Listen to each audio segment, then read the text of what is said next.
Hello and good morning everyone. आप सभी लोगों का स्वागत है आपके अपने यूट्यूब चैनल स्टडी ग्लॉस पर। मैं हूं डॉक्टर मोनिका और आज हम 12 अप्रैल से रिलेटेड जितने भी इम्पोर्टेंट क्वेश्चन बन सकते हैं उन पर डिस्कशन करने वाले हैं।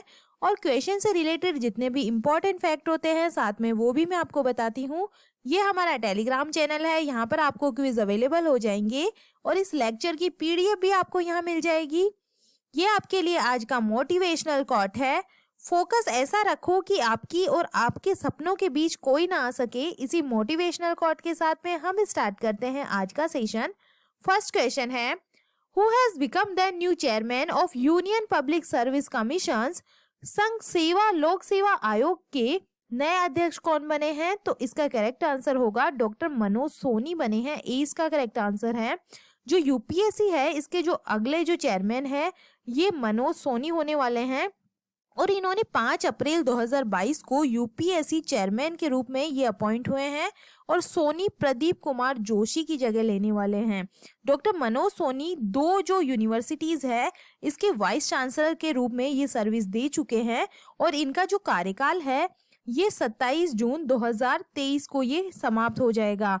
तो ये नए अध्यक्ष जो यूपीएससी है इसके नए अध्यक्ष ये बन गए हैं डॉक्टर मनोज सोनी। यूपीएससी के बारे में हम बात करें तो यूनियन पब्लिक सर्विस कमीशन इसकी फुल फॉर्म होती है और ये एस्टेब्लिश्ड हुई थी 1 अक्टूबर 1926 को। इसका हेडक्वार्टर न्यू दिल्ली में मिलेगा और इसके प्रेसिडेंट कौन बन गए हैं? डॉक्टर मनोज सोनी बन गए हैं। चलिए अपॉइंटमेंट से रिलेटेड क्वेश्चन है तो टॉप 5 नेशनल अपॉइंटमेंट्स के बारे में हम इन्हें रिवाइज कर लेते हैं। Who will become the new chief of Indian army? तो ये कौन बने हैं? मनोज पांडे बने हैं। Who has become the new foreign secretary of India? तो ये विनय मोहन क्वात्रा बने हैं। Who has become the new commandant of national defence academy? तो ये बने हैं Ajay Kochar. New chief of army training centre? तो ये बने हैं एस महाल।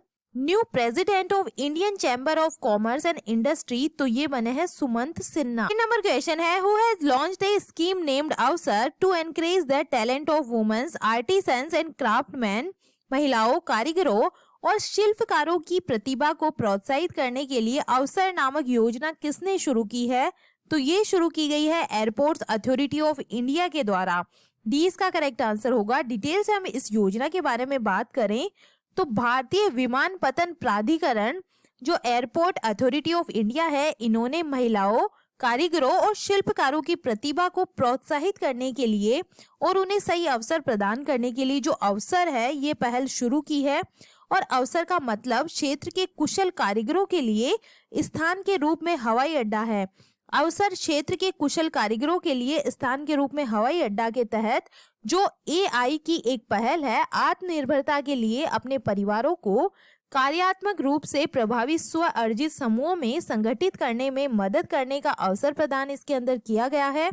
और एआई द्वारा संचालित प्रत्येक हवाई अड्डे पर 100 से 200 वर्ग फुट का क्षेत्र निर्धारित किया गया है और स्वयं सहायता समूह को बारी बारी से 15 दिनों की अवधि के लिए स्थान आवंटित इसके अंदर किया जा रहा है।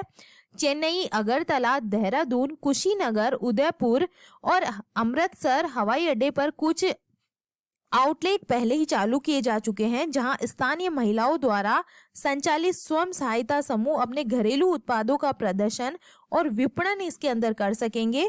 सिविल एविएशन मिनिस्टर कौन है? तो ये अभी है Jyotiraditya Scindia.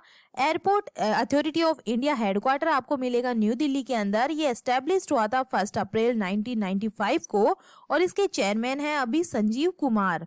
Third number question है, when is world homeopathy day 2022 celebrated? विश्व होम्योपैथी दिवस 2022 कब मनाया गया है? तो ये मनाया जाता है 10 अप्रैल को। सी इसका करेक्ट आंसर है। दुनिया भर में ये 10 अप्रैल को जो वर्ल्ड होम्योपैथी डे है ये मनाया जाता है और ये जो दिन है इसका मेन एम है लोगों को होम्योपैथी के प्रति अवेयरनेस उनके मन में क्रिएट करना, ये इसका एम है। और जो विश्व होम्योपैथी दिवस है इस पर स्वायत्त संस्थान केंद्रीय होम्योपैथी अनुसंधान परिषद इसके अंदर 2 दिवसीय जो वैज्ञानिक सम्मेलन है ये इसके अंदर आयोजित कर रहा है। और इस सम्मेलन का जो उद्घाटन है ये केंद्रीय आयुष मंत्री है हमारे सर्बानंद सोनोवाल ये करने वाले हैं। और ये दिन डॉक्टर सैमुअल हैनीमैन की जयंती के उपलक्ष्य में ये मनाया जाता है। और 2022 में इस वैज्ञानिक सम्मेलन का जो थीम है ये रखी गई है पीपल्स चॉइस फॉर वेलनेस, इस बार की थीम रखी गई है। और वर्ल्ड होम्योपैथी डे कब मनाया जाता है? 10 अप्रैल को ये मनाया जाता है। टॉप 5 डेज के बारे में अब हम बात कर लेते हैं। तो हमने वर्ल्ड हेल्थ डे कब मनाया था? तो ये इम्पोर्टेंट है, तो 7 अप्रैल को ये ग्लोबली सेलिब्रेट किया जाता है। वर्ल्ड थिएटर डे 2022 हमने सेलिब्रेट किया था 27 मार्च को। इंटरनेशनल फॉरेस्ट डे हमने 21 मार्च को मनाया था। वर्ल्ड स्लीप डे हमने 18 मार्च को मनाया था। ग्लोबल रिसाइकलिंग डे जो है हमने 18 मार्च को ये मनाया था। 4 नंबर क्वेश्चन है, which bank has implemented positive pay system? किस बैंक ने सकारात्मक वेतन प्रणाली को लागू कर दिया है? तो ये कर दिया है पंजाब नेशनल बैंक के द्वारा। पंजाब नेशनल बैंक ने जो पॉजिटिव पे सिस्टम है इसको लागू किया है। जो 10 लाख रुपए या उससे अधिक का जो चेक भुगतान होगा ये उसके लिए नेसेसरी होने वाला है। और ये 180 मिलियन से अधिक जो कस्टमर है ये किसी भी सुरक्षा खतरों से बचाने के लिए एक कदम के रूप में ये जो काम है ये किया जा रहा है। क्योंकि इसके अंदर होने क्या वाला है, जो national payment corporation of India है इसके द्वारा जो पॉजिटिव पे सिस्टम है इसको लागू किया गया है। मतलब भुगतान से पहले जो चेक है इसको जो है क्रॉस चेक किया जाएगा और उसके अंदर जितनी भी इंफॉर्मेशन है इसको क्रॉस चेक करके बाद में जो चेक है ये क्लियर किया जाएगा इसके अंदर जो पॉजिटिव पे सिस्टम है। और ये सिक्योरिटी के पर्पज से ये पंजाब नेशनल बैंक ने इसको लागू किया है। पंजाब नेशनल बैंक की बात करें तो ये एस्टेब्लिश हुआ था 1894 के अंदर। इसका हेडक्वार्टर न्यू दिल्ली में है। इसके एमडी एंड सीईओ है अतुल कुमार गोयल। और बैंक की जो टैगलाइन है ये है the name you can bank upon, इसकी टैगलाइन है। 5 नंबर क्वेश्चन है, who has won the title of 11 DGC ladies open amateur golf championship? 11वीं DGC ladies open amateur golf championship का खिताब किसने जीता है? तो ये जीता है रिया जादौन के द्वारा। सी इसका करेक्ट आंसर है। Ladies open amateur golf championship 2022 को नई दिल्ली के केंद्र में स्थित दिल्ली गोल्फ क्लब के अंदर ये शुरू किया गया है। और इसके अंदर जो 13 वर्षीय रिया जादौन है इन्होंने अपनी बड़ी बहन लावण्या जादौन के साथ में करीबी लड़ाई के बाद में DGC ladies open amateur golf championship इन्होंने जीत ली है। और इस साल के टूर्नामेंट में 100 से अधिक महिला गोल्फरों ने इसके अंदर पार्टिसिपेट किया। जो 2 साल के जो ड्यूरेशन है इसके बाद में दिल्ली गोल्फ क्लब में ये फिर से स्टार्ट हुआ था और रिया जादौन इसके अंदर जीती है। चलिए स्पोर्ट्स अवार्ड से रिलेटेड क्वेश्चन है, तो top 5 questions related to sports award हम इसे रिवाइज कर लेते हैं। Which player has won the title of Formula 1 race Saudi Arabia Grand Prix 2022? तो ये किसने जीता है? मैक्स वर्स्टा स्पेन के द्वारा जीता गया है। Who has won the title of Obaidullah Khan heritage hockey cup? तो इसका टाइटल जीता है इंडियन रेलवेज के द्वारा। Who has won the women single title in Swiss open super 300 badminton tournament 2022? तो इसका टाइटल जीता है पीवी सिंधु के द्वारा। Who has won the title of 90th Asian billiards championship 2022? तो ये जीता है पंकज अडवाणी के द्वारा जीता गया है। Session 8 title of pro kabaddi league which team has won? तो ये किसने जीता है? तो ये जीता है दबंग दिल्ली ने इसे जीता है।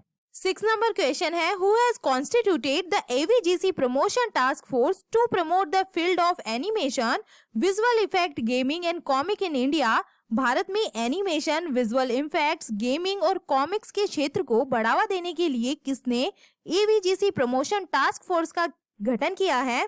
तो ये किया गया है ministry of information and broadcasting के द्वारा। 20 का करेक्ट आंसर होगा। इसके बारे में हम डिटेल से बात करें तो जो सूचना और प्रसारण मंत्रालय है इन्होंने भारत में एनिमेशन, विजुअल इफेक्ट, गेमिंग और कॉमिक के क्षेत्र को बढ़ावा देने के लिए एवीजीसी प्रमोशन टास्क फोर्स का इसके अंदर गठन किया है। और इस टास्क फोर्स का जो नेतृत्व है ये कौन करेगा? सचिव करने वाले हैं। और ये टास्क फोर्स 90 दिनों के अंदर ये जो अपनी पहली कार्य योजना है इसको तैयार करेगी। एवीजीसी प्रमोशन टास्क फोर्स का मुख्य कार्य नेशनल एवीजीसी पॉलिसी, कॉलेज और यूनिवर्सिटी में इसको लेकर फ्रेमवर्क तैयार करना होगा जिससे कि इस क्षेत्र में युवाओं को रोजगार इसके अंदर मिल सके। और प्रेजेंट के अंदर अनुराग सिंह ठाकुर जो हमारे इंफॉर्मेशन और ब्रॉडकास्टिंग मिनिस्टर है। 7 नंबर क्वेश्चन है, who has been appointed to the United Nation high level expert group? संयुक्त राष्ट्र उच्च स्तरीय विशेषज्ञ समूह में किसे नियुक्त किया गया है? तो ये किया गया है डॉक्टर अनुराग घोष को किया गया है। सी इसका करेक्ट आंसर होगा। संयुक्त राष्ट्र महासचिव एंटोनियो गुटेरेस ने अनुराग घोष को गैर राज्य संस्थाओं की शुद्ध शून्य उत्सर्जन प्रतिबद्धताओं पर एक उच्च स्तरीय विशेषज्ञ समूह में इन्हें अपॉइंट किया है। और अनुराग घोष ऊर्जा, पर्यावरण और जल परिषद, एक जलवायु और ऊर्जा थिंक टैंक की सीईओ है। और उन्हें 2023 में भारत के G20 प्रेसिडेंसी के लिए भारत सरकार के G20 वित्त ट्रैक सलाहकार समूह में इन्हें अपॉइंट किया गया है।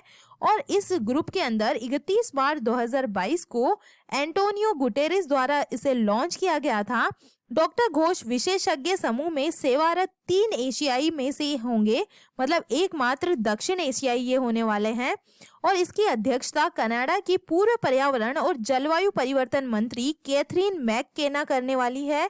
और 16 सदस्यीय विशेषज्ञ समूह में विभिन्न देशों के स्वतंत्र विशेषज्ञ इसके अंदर शामिल हैं। और इसके बारे में हम बात करें, इसके ऑब्जेक्टिव ऑफ द ग्रुप के बारे में, तो व्यवसायों, निवेशकों, शहरों और क्षेत्र सहित गैर राज्य संस्थाओं द्वारा शुद्ध शून्य उत्सर्जन प्रतिज्ञाओं के लिए मजबूत और स्पष्ट मानकों को विकसित करना और उनके कार्यान्वयन में तेजी लाना इसका जो है मेन उद्देश्य है। टॉप 5 नेशनल प्लेसमेंट्स की हम बात कर लेते हैं। Who has become the new Secretary General of Shanghai Cooperation Organization? तो ये कौन बने हैं? झांग मिंग बने हैं। Who has become the new Chief Economist of International Monetary Fund? तो ये कौन बने हैं? पियरे ओलिवियर गोरिचंस बने हैं। Who has been appointed as the new Chairman of Financial Action Task Force? तो ये बने हैं T Raja Kumar. The new Chairman of International Rubber Study Group is, तो ये बने हैं K N Raghavan. Who has become the new president of the International Olympic Committee Athlete Commission? तो ये बनी है एमा टेरो।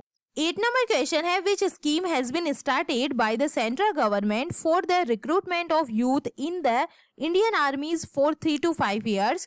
केंद्र सरकार ने भारतीय सेनाओं में युवाओं की 3 से 5 साल की भर्ती के लिए किस योजना को शुरू किया है? तो ये शुरू किया गया है अग्निपीठ रिक्रूटमेंट एडमिशन कोर्स। डी इसका करेक्ट आंसर है।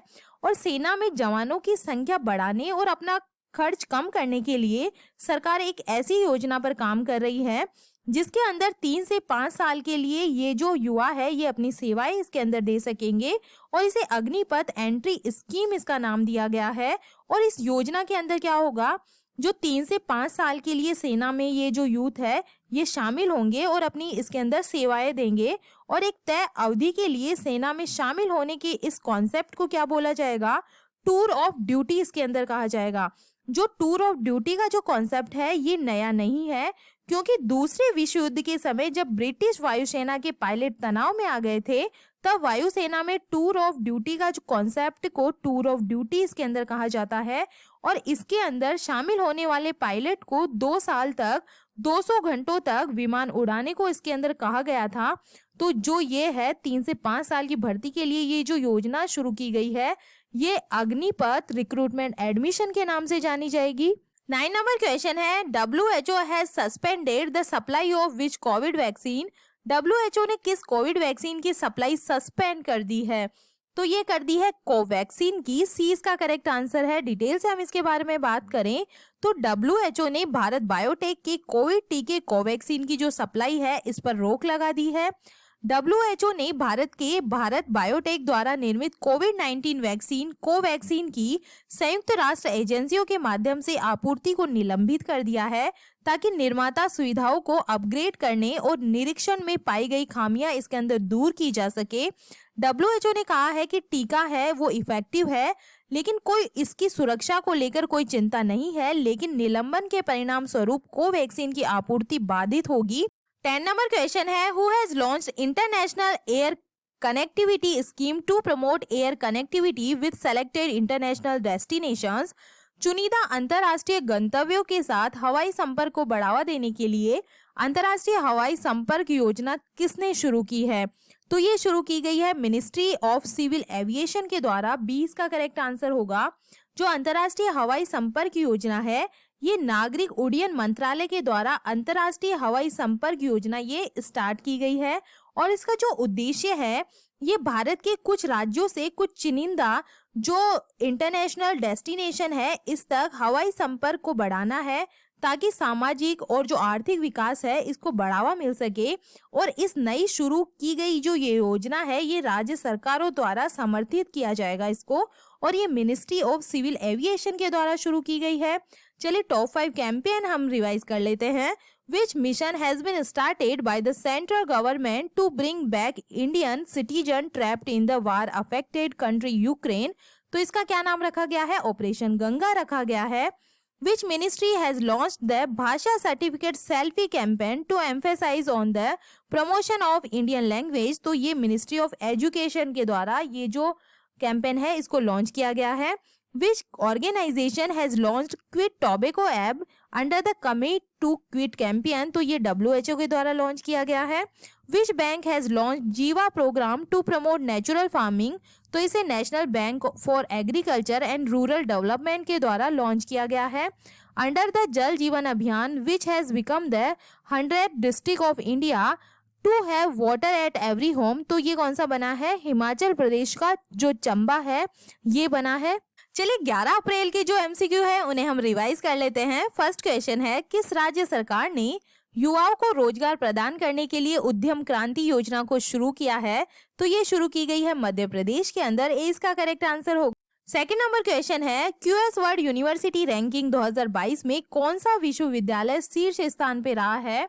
तो ये रहा है Massachusetts institute of technology USA, इसके अंदर शीर्ष पे रहा है, टॉप पे रहा है। ए इसका करेक्ट आंसर है।